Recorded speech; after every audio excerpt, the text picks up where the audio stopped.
next guest, a Super Bowl champion, Coach of the Year. Please welcome, this is so weird to say, Broncos head coach, Sean Payton. How are you? I'm good, thank you. The couch is orange. The show is orange. Well, I'm looking at it like, because I manifested and then I'm thinking, do you guys have the ability where that color all switches based on who's here? I picked the colors for my show, hoping you'd go to the Broncos. I like it. And you'd like it. What do you think of our lineup? You're on it. We got a smart bar. Here's what I think. Eli, Stefan, Josh. I like the billboard. Thank you. The marquee. Yeah. Yeah. That's pretty cool. It's kind of like old school Vegas. That's what I wanted. That's what I went for. What do you think about this? You know, you've got your shiny 11s on. Mm-hmm. I've got my shiny Alexander McQueen's on, but we're both being outshined by this guy back here. This is the actual thing. This is the one, Sean. All right, so you ready? This is it. A couple things. You know, on game day, there's two. Don't lie to me. No, there's two. Tiffany makes it. The problem is it's real soft metal. So, like, if by chance... Gronk dented one, remember? So if something happened to one, they do have a backup one. What could possibly happen to one? It just disappears or something. This is the actual one they're going to give on the one of them, I guess, one of the two.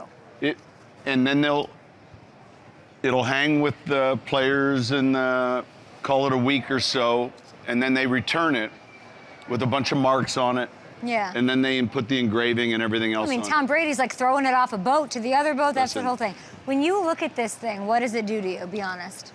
Look at it, Sean. Look at it. Yeah, listen, it's, you get the chills. Really? Yeah. Do you really? Dead serious. You're obsessed with chasing it again. And then when you win it, it's great, and you have it, and then like you got to let it go again and say we got to start chasing.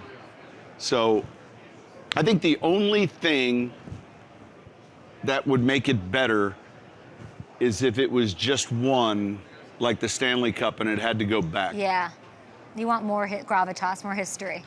The Stanley Cup, like, is just one, and there's like these rings, and the players and the coaches go on the rings.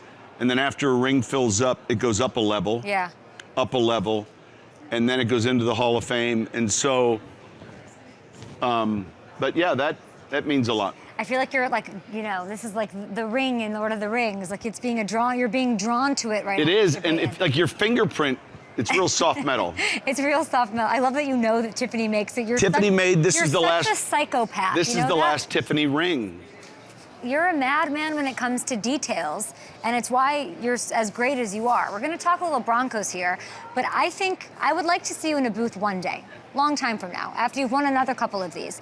You know, the sexy thing in the booth now is calling the shot, calling how the game's going to go. Looking at Super Bowl 58, call your shot. How's it going to go? Look, when I had this a few years back, and you're always sensitive because you're in this division. And we've seen Kansas City twice, not San Francisco. Oh, we'll get into you in Kansas City. But I would say this, though, honestly, if we're paying attention to, like, the playoffs, one team in Kansas City is playing really well. Like, you know, on the road at Buffalo, on the road at Baltimore. And a lot was made of the Baltimore game because Baltimore wasn't able to run the ball. Mm-hmm. You know, Baltimore's offense got a lot of criticism. And really, if you pay close attention to that game, Baltimore's defense couldn't get off the field, and the time of possession really swung. Like Kansas City's offense had the ball in that first half. I don't know what the time of possession balance was. So they played really well to get here. And I would say, conversely, I don't think we've seen San Francisco's best game. I mean, they beat Green Bay. A lot of people think it's scary that we haven't seen their best game and they're here. Well, do they have their best game? Does momentum matter? It sure does. It sure does. And when you see teams go on the road like this and win, historically speaking, I think the most underrated element in this game or throughout the postseason is how well Kansas City's playing on defense. You know, we saw them twice. Steve's done a great job. That's a tough defense right now. And then I would say San Francisco hasn't been playing well on offense or defense. When you watched the game against Detroit or the game against Green Bay, I think they've been just okay defensively. And we haven't even talked about the special teams and Taub. So how's it going to go? So I'm just giving you all the things to lead up. And, you know, as a Bronco head coach, you know, you don't want to root against your division. I think all of us want to see a good game, but I think, look, I can't come out and say, hey, I think this team is going to win because I think we want a close game, right? I'm not going to watch it here. I'm going to be back in Denver. Yeah, AFC West, you can't go watch it in the Raiders Stadium. No. I was hoping that we saw Detroit because Dan Campbell. Of course, you love him. Your former guy. But I think one team is playing a lot better than the other leading up into this point. So Kansas City's going to smoke them, or it'll be a close game? You want a close game. Will you have one? Let me have a drink. Okay. Okay, we've got, oh my God, why is Bert Kreischer just at the bar? Do you know Bert? Yeah. This is Bert. Bert, what are you doing here? Yeah, I do. This is Bert Kreischer. This is. Come over and say hi. Come here. This is Bert wearing his tequila brand Arsenal Up bar, which we love. Hi, babe. I'm very hungover. Come here, say hi. Hey. With Kelsey last Oh, night. great to see you. Good seeing Jason, you not guys. Travis, right? Make sure. No, Travis was out. Okay, nobody wants to hear it. It was crazy. Nobody wants to know the truth. Travis Kelce was out last night? No, joking. Okay. Yeah, Oh, boy. it's Oh, boy. easy. Okay, good. I'm just getting a drink, guys. Okay. This is a fascinating interview. I'm listening over here. We're at a bar right now. I know. We're at a bar. With That's the it. Lombardi trophy. That's right. Oh, That's my right. God. That's the real thing. Oh, my God. I just I don't walked in know. the locker room and someone took his pants off. That is huge. I don't, Jesus Christ. I don't know the liability or the insurance on this I'm thing, but getting away from I it. can't imagine that the NFL is going to be comfortable with Bert Kreischer being within 10 feet of this thing. I think that's in the rules. I drank a beer out of the Stanley Cup. We just You talked can get it about for the that. day. Yeah. They'll bring it to you, and then I drank a beer out of the Stanley Cup. That's pretty cool. Well, go Yeah. drink some vodka. I'm just having a cocktail, Coach. Come hang Huge out with fan. us. Huge. Oh, thank you. Thank I wanted to ask I'll be you over at the about. bar. You guys keep talking. Thanks, All right. Bert. I wanted to ask you, you're, in talking about the Chiefs, you said you want to take a drink. You know this Chiefs team well. You played them twice. And I got to tell you, I looked at the numbers this morning. Mahomes had, everybody look at this. Look at me right now. Mahomes had 1 touchdown. How many interceptions do you know? 3. 3 interceptions in 2 games. You know what this reminds me of? You versus Brady as the Saints head coach. You were able to sort of put the kibosh, the stop, prevent Brady from doing what he did every time you faced him. Is that going on with Mahomes? Tell me how you stopped him this year. I think, look, both games we played well defensively. We were awful week 1, or our first game Different offensively. team, Yeah, we struggled. Thursday night we played them. And then in the second game at home, we took advantage of field position. The turnovers were big. I think ultimately one of the challenges is where he's thrown the ball from, Patrick. And you got to defend 2 acts when you defend him. You got to defend the first act, which is the in-rhythm pass. Okay. And the second act is, all right, here we go. Okay. And so that's pretty hard on the defense. In other words, I've got the route covered, act 1, and then there's this intermission, right? And here goes act 2. Okay, got it. So we got to be real good with act 2, and I thought we were able to contain him. Everyone uses the term cage rush, but these extended plays for him are dangerous. Okay. And so how do we keep him in an area where act 2 is not as long? Can Wilkes do that? Can they do that? I don't know. I don't think the front is played as well as I know it hasn't played as well as Kyle has hoped. And as well as But I would say this, though, when you hear the feedback coming out of San Francisco this week, you've heard them talk about it wasn't good enough 2 weeks ago. That can be encouraging. When you put on film that's difficult to watch, you can have those moments where you're not going to let that happen again. So obviously, I think they're going to be a lot more inspired. There's great leadership there with Warner, and there's a tradition with that defense. And then meantime, there's a defense. So I think it'll be a little lower scoring game than maybe in some Super Bowls. Look, the last time these 2 teams played in a Super Bowl, I feel like we've watched it 2 or 3 times now. That game went into the 4th quarter, and I remember watching thinking, all right, how does Kansas City get back into this? They're down 10. Yeah. And, they made a couple plays down the end, the 3rd and long to Tyreek Hill. I think that that was one of the peaks of what we were seeing San Francisco defensively. And I think they're going to have to play a lot better defensively in this game. Got to play up to their talent. They're talented. Yeah. They've got it going on. Yeah. And it's happening in 2 days here in Las Vegas. You're here. You're on the Orange Couch. let's talk about the Broncos, okay? Let's. It's orange just for you. Is this an orange I was drink? in. I don't know, sure. I was in. I was like, let's effing go. We're winning games. We're coming back. That 70 schmevendy, like, F that, let's go. And then, so there was good here. You know, and you just got there. You had to figure everything out. New quarterback, new everything, building a team for the first time in like however many years, over a decade. What are you most proud of from this season? Look, it's hard to be most proud of anything when you don't get in the postseason, because it's been a minute. Now I say this, look, I was most proud of how we fought back from 1-5, because when you get behind the 8 ball like that, and you have a start like that, and you have a game like Miami, especially with the outside noise. Right. Like, this is a grit league. Like, you have to be, I mean, there's some tough Mondays where you get up and so I think finding those players that have that not only physical toughness, but that mental toughness. Shout them out, Coach. Who you got? Just, man, there are a number of guys. Yeah. Defensively, the offensive line. I mean, there's not any one, but it's moving in a direction. And I remember looking at it. We were 1-5, and we pointed to the 1-6 Lions the year before, where they finished the stretch then 8-2. And here's what they did specifically. And they took the ball away and they protected the ball, which they hadn't done in the first 7 weeks. Okay. And I'll be darned if that like started happening for us. Like, we started taking the ball away at a high level and then protecting it more. But my history, having done this long enough in New Orleans, 2 different teams I had started 0-4, and we flipped the script and got back in it. But the problem, though, when you start like that is the energy required then in the last quarter pole of the season. Right.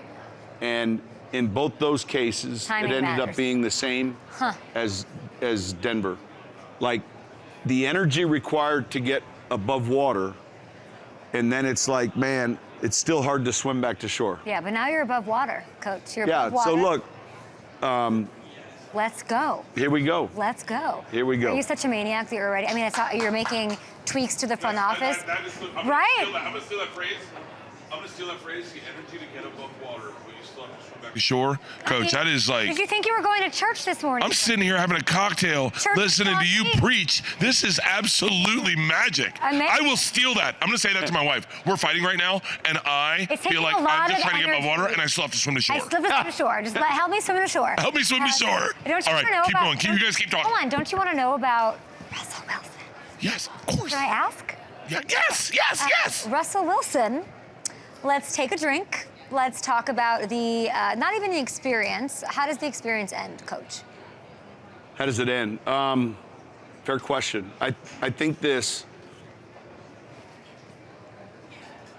it used to be in our league where there was no free agency. You'd have a draft. 3 rookies would beat out 3 veterans, and you took the same team to the regular season that you had the year before, except for it's much different now. I think when the season ends for these teams, we take our puzzle and we flip it upside down, and all the pieces get spread out again, and we look at the salary cap. We look at where we're at with our players, our own free agents. We look at who's in the draft, where we pick, how many draft picks we have, and we begin this puzzle again. I really believe that. Like, this idea we're going to pick up from where we left off, that's all BS. Like, that's not the case. So how does that impact Russell? It's a good question. You know, we start draft meetings Monday. So everything you've heard and read about us, we're going to trade up, trade down. I can't tell you the jersey numbers of these rookie quarterbacks. Yeah. We haven't even seen them yet. So our plan to do this thing the right way is to really assess, hey, the quarterback position. Are we going to be able to find it in the draft? Are we going to find it in free agency, or is it in the building? I think that decision is going to happen quicker than later relative to Russ. Well, I'm thinking like Jared Goff was traded Super Bowl week. Alex Smith was traded Super Bowl week. So like, am I going to have an alert on my phone here coming up soon? Look, the whole Goff thing took place in Cabo. But I mean, it was now. Yeah, and so What are we? So we're waiting to have this meeting. That's ongoing now, Okay. and so Monday, after the Super Bowl here, 3 days, we're in 10-hour draft meetings. And I'm sure one of those days we'll start with the quarterbacks, and we're going to read USC, North Carolina, whatever that order is. Okay. And here's what I do know, all right? Let's say, hypothetically, there's 6 or 7 that are taken in the first round. How many end up hitting on? 2? Okay. So are we in love with any of them? Or do we just, if you're not careful, you get on this NFL van, and you're on the van, and in the internet and the experts, and it's like, oh, this is who you're supposed to take. Okay. And don't get on the NFL van, just listen to it. Because if we get on the NFL van, we never draft Alvin Kamara. If we get on If we get on the NFL van, we start making decisions based on just. You don't take Taysom Hill. You don't take. You've got to be able to pay attention to the wisdom and the noise on the van and hear it as far as it helps us relative to the information. But if we like one of these guys a lot, then I'm unconcerned where people think we should draft him. Really. Got it. So unconcerned. You are looking to fall in love with a quarterback. Yeah. You are looking to fall in love. I would like to know, what does Sean Payton, what does it take to fall in love with a quarterback? What are you looking for at this point in your life? Well, look, like with Russell. It's a dating show, Sean. No, Sorry. I mean, man, that obsession, that work ethic, and those are the things. Like Russ and I have a great relationship, and his ability to work and train, all of those things. Like, we have to measure all of that versus what's available in the draft and what's available in free agency. I just think that. What are you looking for? You know that expression, we're looking for someone that looks at us like, who was the artist that sang with Tracy Chapman the other night? I forget his name. I know you're talking Cole. about. And I forget who's. Luke Combs? Luke Combs. Luke Combs. I think. Not Kenny Chesney, who's back there. No, I don't think it was Luke Combs, though. I think it was. He did Fast Cars? Chapman? Yeah. We're Luke Combs. We're looking for that. That was right. Yeah, we're looking for that. What is that? What are you saying? You're looking for what? You're looking for that perfect marriage. You want a perfect marriage. Yeah, I mean, but that's not just a quarterback. You're looking for that at receiver. You're looking for that in the offensive line. And I think that's still unsolved for us. Wow, coach. Do you do life coaching? I mean, serious. Like, would you ever take a guy and just let me text you, give you $50,000 a year, and you when I have problems, I just go, I need a good analogy. I don't want to listen to the van. He's great for He's amazing. I know I will. Coach, you're amazing. Coach is the best. I'm being serious, man. Wait, tell me about Zebra. Yeah, 10 years now with the league. So all this next gen stat we get, right? Mm-hmm. We get that information. You love information. Well, let's be honest. When it came to our league from a production standpoint. Our fans wanted to know Tyreek Hill went 22 miles an hour on this play. Okay. He was the fastest player this weekend. And then the chips went in the balls, and the chips are in the shoulder pads. And so it's in, long before it came to the NFL, we go to Target, we swipe our stuff. It's the barcode. It's on your coffee cup. It's on all your liquor bottles up here. All right. You swipe them. And it's just our way of gathering information. So next gen, all right, Zebra, they work hand in hand. This is 10 years for the league with Zebra, and I've been with them 7. Sounds like a nice marriage. It's a perfect marriage. Got it. For me, it was trying to reduce soft tissue injury. Okay. Like, how long were they on the field? How fast were they traveling? And when you look for outliers, like Brandon Cooks, the 1 year was 8 miles every practice. The receivers are usually at 6.5 miles of practice. Why is Brandon at 8 miles? And then, he's more prone to a hamstring injury. You're a maniac. And so this is a perfect fit for you because Zebra is crazy about this information. We're going to take a short break here. I don't know who we have next. We have somebody coming on next. I'm back for another episode, right? I think so. Somebody who is? Daniel Jones. Daniel Jones will be coming on the show after this. We're going to take a little break here. We will be back with Daniel Jones. We've got Eli Manning. All right, back on the Up and Adam show. We've got Josh Allen coming up. We just talked to Stephon Diggs. Josh Allen might be a sexy little marriage for you. Want to pull him away from Sean McDermott and company? Daniel, my brother. What? That song, Daniel Jones. That's who you have next, right? Is Daniel Jones on the program? Is he coming out right now?